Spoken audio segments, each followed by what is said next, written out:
Hi there, and welcome to Chapter 3, Lesson 3. This lesson is going to cover how to get some useful information from things in the listing that you can use for other purposes as part of your search. To start with, there is a law in France that says before any property is listed publicly with an agent, it needs to have an energy efficiency rating. This is usually referred to as a DPE. This is one of the mandatory diagnostic reports to the seller that the seller provides in France and has to pay for.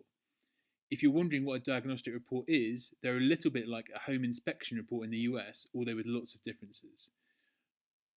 So why do I say the DPE can help you know how much work the property needs?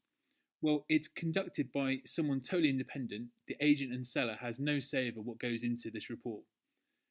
The expert looks at what level of insulation the property has and also at what sort of heating and cooling the property has, and writes a report and gives a rating for each with a score between A and G.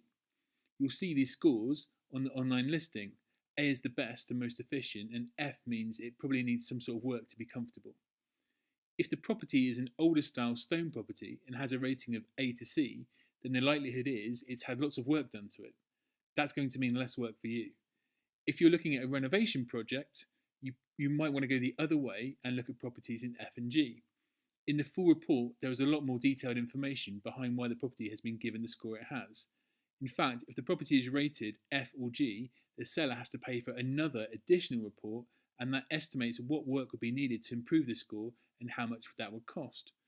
If you see two properties that look similar online, difficult to tell from the photos the level of renovation needed, but they're wildly different prices, and you wonder why, check the DPE score and it might give you an idea.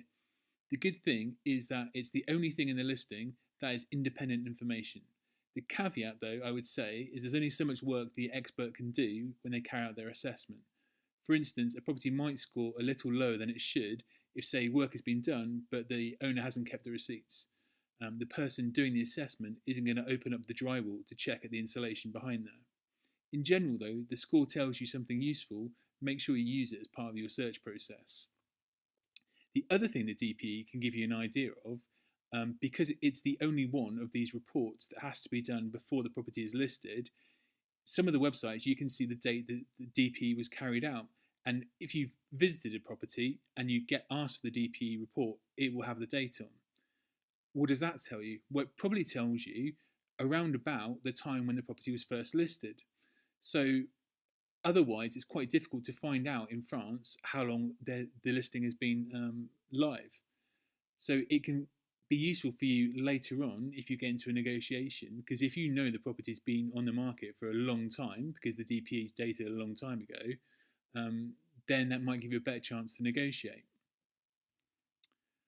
I've talked elsewhere about freeform search boxes, but I'm going to mention again for a specific purpose. We saw earlier a specialist website that listed Gîte and B&B businesses. Usually these are businesses that are already running. If you put Gîte or Chambre d'Eau into one of these freeform boxes, though, you'll also find lots of properties that agents think are suitable to be used as a Gîte or B&B. This is because so many people are looking for them, and it's a positive selling point.